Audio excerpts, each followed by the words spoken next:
ইতালির একটি প্রাচীন শহর যা সমগ্র ইউরোপের মধ্যে অন্যতম। এটি তার স্থাপত্য, শিল্পকলা এবং নির্মাণশৈলীর জন্য বিশ্ববিখ্যাত। ফ্লোরেন্স, ভেনিস, রোম এবং মিলানের মতো শহরগুলো স্থাপত্যপ্রেমীদের কাছে যেন স্বপ্নের মতো জায়গা। এই ভিডিওতে আপনি জানবেন ইতালির ভেনিস শহর সম্পর্কে, যা এড্রিয়াটিক সাগরের উপকূলে ব্রেন্টা ও সিলে নদীর মোহনায় অবস্থিত।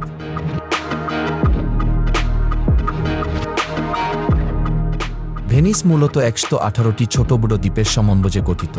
এর মধ্যে অনেকগুলো দ্বীপই মানুষের তৈরি এবং বিভিন্ন প্রয়োজনের কারণে সম্প্রসারিত হয়েছে। চতুর্দশ শতকে শক্তিশালী নৌবাহিনীর কল্যাণে এই শহরটি বিশ্বের অন্যতম সমৃদ্ধ ও বিত্তশালী জনপদে পরিণত হয়।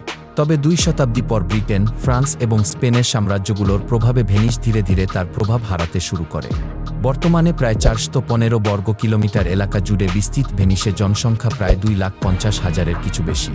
এর মধ্যে প্রায় 50,000 মানুষ ঐতিহ্যবাহী ভেনিস শহরের মধ্যে বসবাস করেন।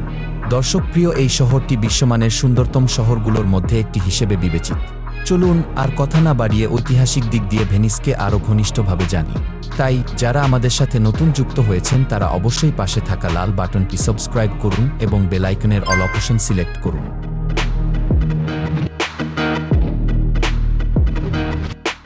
আজকের ভেনিস নামে পরিচিত এই এলাকা প্রায় 3000 বছর আগে শুধু একটি জলাভূমি ছিল। অ্যাড্রিয়াটিক সাগরের উত্তর উপকূলে ব্রেন্টা ও সিলে নদীর মোহনায় সংলগ্ন এই এলাকা পরবর্তীতে মানুষ দ্বারা আবাসস্থল হিসেবে গড়ে উঠেছিল। এই অঞ্চলের নামকরণ করা হয়েছিল প্রথম বসত স্থাপনকারী ভেনিটি গোত্রের নাম থেকে। ভাষাবিদদের ধারণা অনুযায়ী প্রাচীন ইন্দো ইউরোপিয়ান ভাষার ওয়েনে শব্দ থেকে ভেনিটি নামটির উৎপত্তি। এই শব্দের অর্থ ছিল বন্ধু সুলভ। সম্ভবত এই গোত্রের সদস্যদের মিশুক ও বন্ধুত্বপূর্ণ স্বভাবের কারণে তাদের এমন নাম দেওয়া হয়েছিল। প্রাচীন গ্রিকরা এই অঞ্চলের নাম রেখেছিলেন অ্যানেট, যা পরে ধীরে ধীরে পরিবর্তিত হয়ে ভেনেটি এবং অবশেষে ভেনেটি অঞ্চলের নাম ভেনিস হিসেবে পরিচিতি পায়। অন্য কেউ মনে করেন ভেনিটি এবং তাদের বসবাসের স্থান ভেনিসিয়া নামটির উৎস লাতিন ভাষার ভেনিটুস শব্দ থেকে এসেছে, যার অর্থ হল সাগরের মতো জলধারা। এই তত্ত্ব অনুযায়ী এড্রিয়াটিক সাগরের স্বচ্ছ জলরাশি এই অঞ্চলের নামকরণের প্রধান কারণ ছিল। খ্রিস্টপূর্ব 8ম শতাব্দীতে ইতালির উপদ্বীপে রোমান রাজ্যের প্রতিষ্ঠার এক পর্যায়ে ভেনিসও রোমানদের নিয়ন্ত্রণে আসে। যদিও কাগজেক্লমে এটি রোমান শাসনের আওতায় ছিল, বাস্তবে জলাভূমির কারণে কার্যকর প্রশাসনিক নিয়ন্ত্রণ প্রায়শই অপ্রতুল ছিল। এর ফলে রাজবংশীয় সংঘাত ও শত্রুর চোখের আঘাত থেকে বাঁচতে অনেক মানুষ এই জায়গা আশ্রয় নিতেন।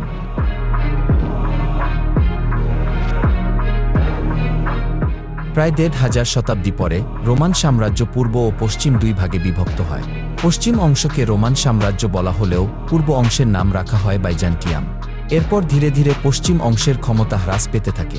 এ প্রক্রিয়ায় রোমান সাম্রাজ্যের সীমান্তবর্তী অঞ্চলগুলোতে বহিরাগতরা ক্রমশ আক্রমণ চালাতে শুরু করে। লোম্বার্ড, ভিসিগত এবং হুন জাতিগোষ্ঠীর এই বহিরাগত শত্রুর আক্রমণ থেকে রক্ষা পেতে ইতালির পাদুয়া, ট্রেভিসো এবং আল্টিনো এলাকার মানুষরা দল বেঁধে ভেনিসিয়ায় আশ্রয় নেন। বসতি স্থাপনের উপযোগী করতে তারা 2টি নদীর মোহনায় অবস্থিত জলাভূমিতে অলডার গাছের বিশাল গুড়ি পুঁতে দেন। এই গুড়িগুলো সমুদ্রের নোনা পানিতে পচে না যাওয়ার পরিবর্তে ধীরে ধীরে শক্ত হয়ে রকজাত পাথরের মতো কঠিন হয়ে ওঠে। এরপর এই গড়িগুলোর উপর পলিমাটি জমে নতুন দ্বীপে বাসস্থান তৈরি করা শুরু হয়। অভিবাসীরা ক্রমশ বসতি গড়ে তুলতে থাকে। অবশেষে খ্রিস্টাব্দ 5ম শতকে পশ্চিম রোমান সাম্রাজ্যের পতনের পর ভেনিসের অধিবাসীরা নিজেদের স্বশাসিত প্রজাতন্ত্র হিসেবে ঘোষণা করে এবং প্রশাসনিক কার্যক্রম চালিয়ে যায়। জেনে অবাক হবেন যে রিপাবলিক অফ ভেনিস নামক এই স্বতন্ত্র প্রজাতন্ত্রটি প্রায় 1500 বছর ধরে তার সার্বভৌমত্ব অটুট রাখতে সক্ষম হয়েছিল। শেষ পর্যন্ত 19বিংশ শতকের শুরুতে ফরাসি সেনাপতি নেপোলিয়ান বোনাপার্টের হাতে এই প্রজাতন্ত্র তার স্বাধীনতা হারায়।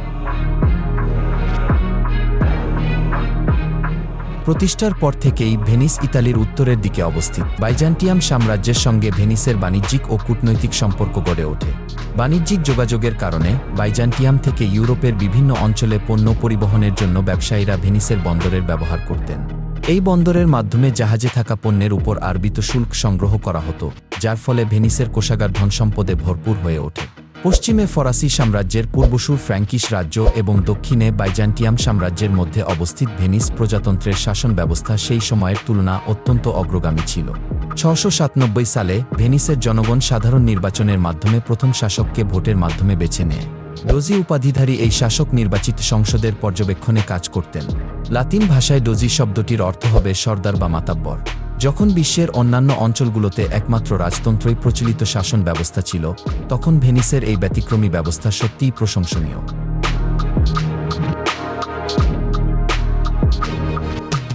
বাইজান্টিয়াম সাম্রাজ্যের সঙ্গে উষ্ণ কূটনৈতিক সম্পর্কের কারণে একাদশ, দ্বাদশ এবং ত্রয়োদশ শতকে ক্রুসেডের বিভিন্ন পর্বে সক্রিয় ভূমিকা পালন করে ভেনিস।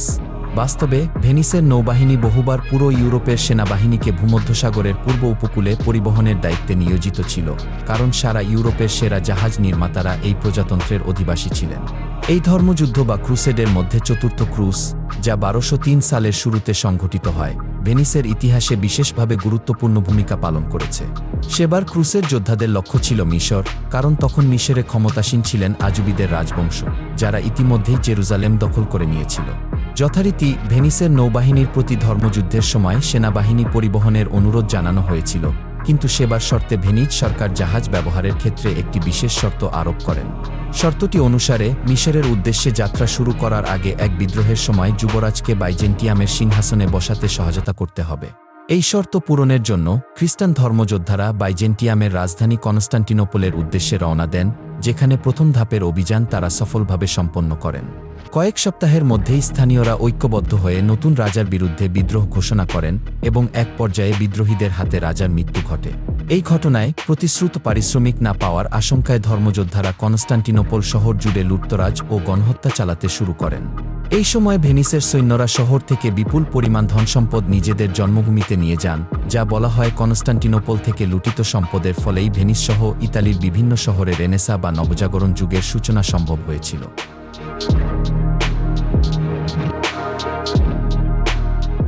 এরপর 1453 সালে কনস্টান্টিনোপল সহ পুরো বাইজান্টাইন সাম্রাজ্যের নিয়ন্ত্রণ অটোমানদের হাতে চলে যায়, তবে ভেনিসের সঙ্গে এনাতলিয়া নামক অঞ্চলের বাণিজ্যিক সম্পর্ক অটুট রয়ে যায়। ওই সময় বিভিন্ন ধর্মের অনুসারীদের নিয়ন্ত্রণে থাকা রাজ্যগুলোর সঙ্গে সম্পর্ক ছিল যেমন সাপের মতো সূক্ষ্ম এবং জটিল, তবু ভেনিস যথারীতি রাজনৈতিক প্রজ্ঞার পরিচয় দেয়া।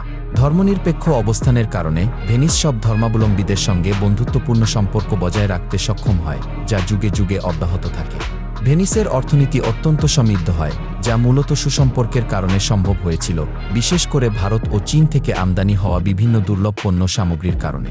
এই সমস্ত পণ্য ভেনিসের বন্দর দিয়ে প্রবেশ করত, যা শহরের বাণিজ্যকে ব্যাপকভাবে বিকশিত করেছিল।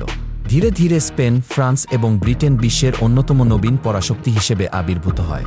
এর ফলে ভূমধ্যসাগরীয় অঞ্চলে ভেনিসের প্রভাব কিছুটা কমে যায়। তবে ভেনিসের অর্থনৈতিক শক্তিকে পুরোপুরি শেষ করে দেয় পর্তুগিজ সাম্রাজ্য।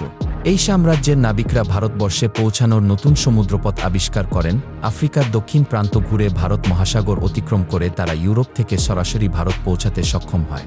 এই নতুন নৌপথে পণ্য পরিবহন অনেক বেশি কার্যকর হয়, ফলে ভূমধ্যসাগরীয় অঞ্চল বা ভেনিসের বন্দরের ব্যবহার প্রায় অপ্রয়োজনীয় হয়ে ওঠে। এরপর ভেনিসের স্বাধীনতায় আঘাত হানে ফরাসি সেনাপতি নেপোলিয়ন বোনাপার্ট। তিনি 1797 সালে ফ্রান্সের সম্রাট হিসেবে অভিষেক গ্রহণের পর ভেনিস সহ পুরো ইতালি দখল করেন। পরবর্তী 50 বছরে ভেনিসের নিয়ন্ত্রণ কয়েক দফা ফ্রান্স ও অস্ট্রিয়ার মধ্যে হস্তান্তরিত হয়। অবশেষে 1886 সালে এক রক্তক্ষয়ী যুদ্ধে ভেনিস শুদ্ধ প্রতিষ্ঠিত ইতালি রাজ্যের অংশ হিসেবে অন্তর্ভুক্ত হয়। সেই সময় থেকে ভেনিস ইতালির অংশ হিসেবেই তার ঐতিহ্য ও সংস্কৃতি বজায় রেখেছে।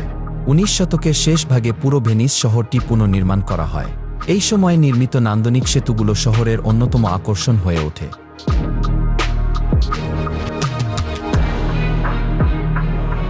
এছাড়া 118টি ছোট বড় খালে বয়ে যাওয়া জলপথে গঞ্জোলা নামে পরিচিত নৌকাগুলো পর্যটকদের কাছে বিশেষ জনপ্রিয়তা অর্জন করে। 2017 সালের আনুষ্ঠানিক হিসাব অনুযায়ী বনেদি ভেনিস শহরে প্রতিদিন গড়ে 6,000 পর্যটক ঘুরতে আসেন, অর্থাৎ প্রতিবছর প্রায় 2,25 লাখ থেকে 30 লাখ মানুষ এই শহরটি পরিদর্শন করে। এত বিপুল সংখ্যক পর্যটকের কারণে ভেনিসের অস্তিত্বের উপর এক বড় হুমকি সৃষ্টি হয়েছে। ভেনিসে খাওয়ার জন্য তৈরি বিভিন্ন অবকাঠামো কৃত্রিম দ্বীপগুলোর উপর অতিরিক্ত চাপ সৃষ্টি করছে, যা শহরের স্থায়িত্বের জন্য গুরুতর হুমকি। গবেষকরা উল্লেখ করছেন, যদি এই পরিস্থিতি অব্যাহত থাকে, তবে এই শতকের মধ্যে ভেনিস শহরটি সার্বক্ষণিক জলাবদ্ধতার কারণে বসবাসের জন্য অনুপযোগী হয়ে উঠবে।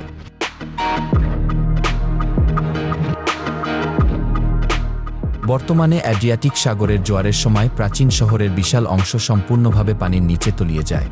এই বিপদের মোকাবেলায় ভেনিসের নগর কর্তৃপক্ষ পর্যটকের সংখ্যা নিয়ন্ত্রণ এবং বিভিন্ন নীতি বাস্তবায়ন করছে। এর মধ্যে সবচেয়ে গুরুত্বপূর্ণ হল নির্দিষ্ট ওজনের বেশি জাহাজের ভেনিসে প্রবেশাধিকার বাতিল করা এবং নতুন কোনো আবাসিক ঘোষ নির্মাণে কঠোর নিষেধাজ্ঞা আরোপ। বিশ্ববাসী আশা করছে ঐতিহ্যবাহী এই শহরের অস্তিত্ব রক্ষায় স্থানীয় সরকার আরও সক্রিয় ভূমিকা নেবে। একই সঙ্গে সংশ্লিষ্টরা মনে করছেন পর্যটকদের মধ্যে সচেতনতা বৃদ্ধি করা অত্যন্ত জরুরি, যাতে তারা শহরের সংরক্ষণে অংশ নিতে পারে।